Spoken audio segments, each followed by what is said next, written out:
Today marks 1430th day. Share lessons and learn and continue to learn with you. My hope these insights will inspire you, support your dreams, help you achieve your goals, and will empower you to become the person that you want to become. Today I speak about communication. What do we need to change when we need to speak with different kind of people? That's a great question. What do you need to adjust? What we need to pivot? How we need to communicate differently when we speak with different people? I think it's a beautiful way when we're able to really adjust, because I think that the first thing that we need to understand is that people really operate on maps of meaning. What it means is that different things means different things because they have a map of meaning. So it could be directness for one person is respectful, for other person directness could be rude. It depends where the culture stands and where the person is coming from. And the thing that sometimes we need to understand that when you speak with other person, you might need to adjust. I think that's where I was lacking in the past as well. And my mentor said that if you're a leader, you walk where people are and you don't expect them to come to where you are. And that's exactly the same with communication. I think that a lot of times we expect that other person will come in our own understanding.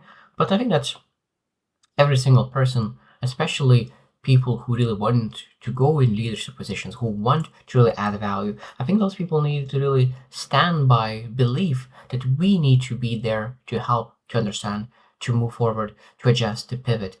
So today we'll share what every single person must know about communication. So number one is that communication is not about you. It's about other person. I think that's the most beautiful thing when you start to realize that the communication is not about you, but about other person. That means that the most important part is that when you communicate, when you share the most amazing message in the world, it doesn't matter how well you communicated that message, because sometimes we can really be proud of ourselves, how magnificently we deliver the message. What truly matters is that person was transformed? Did that person understood? Did that person really added value to that person, or was this from one ear to another ear? Because it's when you think about other people, that means that when you think about the sharing lessons and any kind of skill set, let's say from 1 to 10, it might be that a person asking a question and he is in that skill set maybe 2, maybe 3, and you are at that skill set maybe 8 or 9. So what 8 or 9 habit tends to do is share lessons for 7s or 8s. So that person who were only at 2 or 3 will not get what you say. Not because they don't want to understand, just they're not ready to receive that message. So the communication is not about you, how well you deliver the message and share how wise and knowledgeable you are. It's about understanding other person and really delivering the message for that person. Number 2, we all speak different languages, even in the same language. And interesting that because sometimes we speak with feelings and sometimes we speak with facts. And we can really sometimes change the same thing during the day. Sometimes we can be more emotional, sometimes we can be more factual. And I think that there's a lot of misconnections in communication, is that one person is speaking emotions, other person is speaking facts. One person is speaking and venting and emotions, other person is coming to solutions. And I think sometimes we need to allow to vent before going to solutions, and before going to solutions, and after you go to solutions, we can really bring that cognitive power, bring those facts, bring everything necessary to really move forward. But I think that is beautiful thing when we really have a communication with someone, we are able to ask, is this emotional conversation or is this a factual conversation? And we know that when we're able to really adjust the way how we communicate. Number 3 is adaptation is not manipulation. And this is very, very interesting. I think that this is very, very interesting because adaptation sometimes feel like, oh, if I adapt my way of speaking, it means I'm manipulating that person.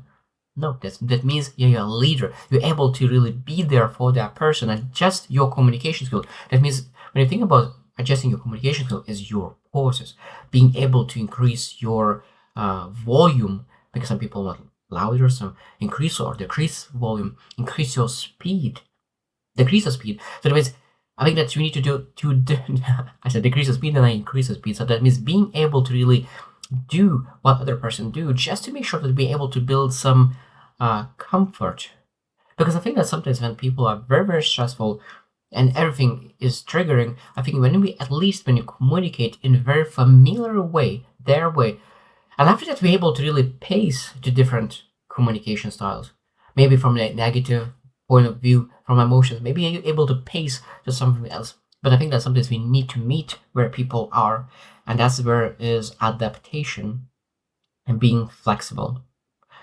Number 4, tone shapes trust. And this is a beautiful thing. Tones shapes trust.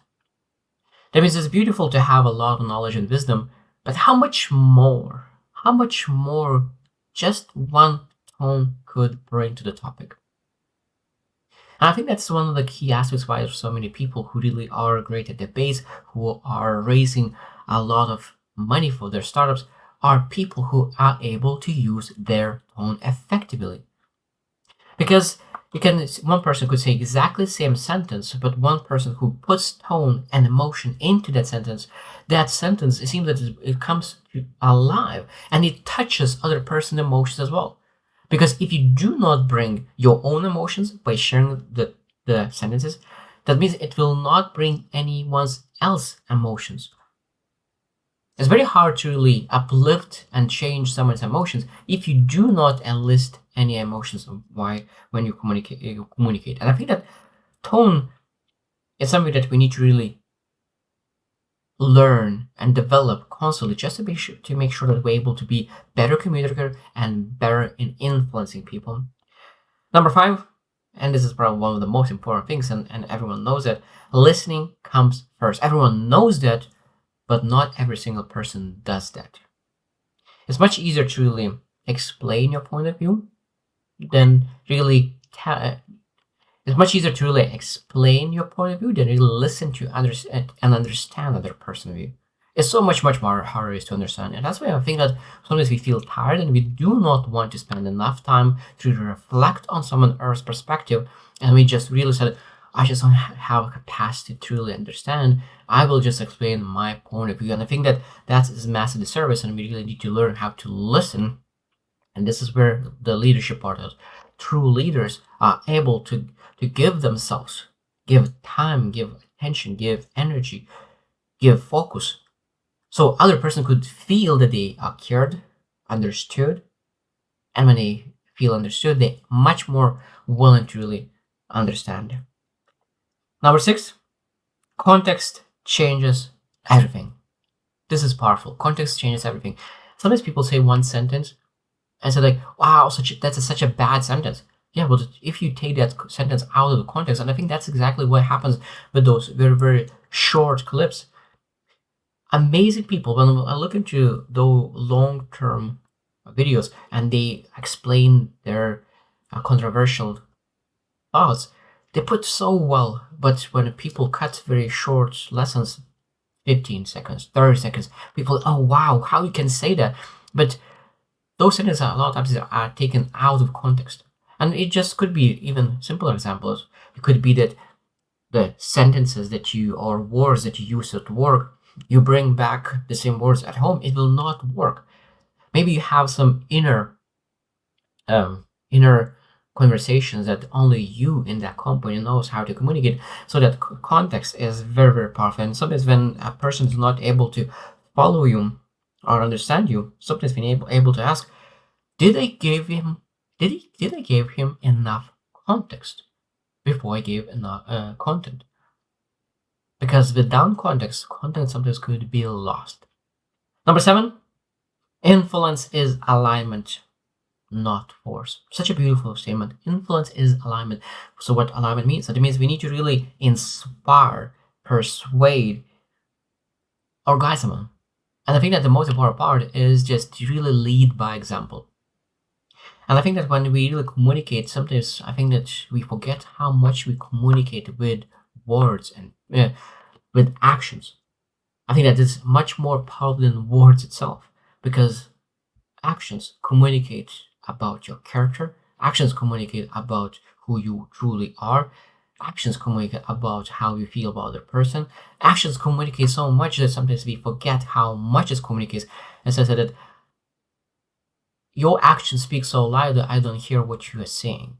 And this is a very powerful thing. That's why influence is alignment, not force. So that means we need to make sure that we align ourselves and we speak and communicate out of alignment as well. That means that values, beliefs, aspirations, everything, when we are aligned with our vision, with our values, with what you try and pursue, I think the communication becomes so much more clear because we know exactly who we are. And when we know who we are able to accept other people more clearly as well. I think that when we do not know who we are much more afraid of accepting other people as well. But when we accept who we are and who we want to be, it's much, much easier to accept others as well.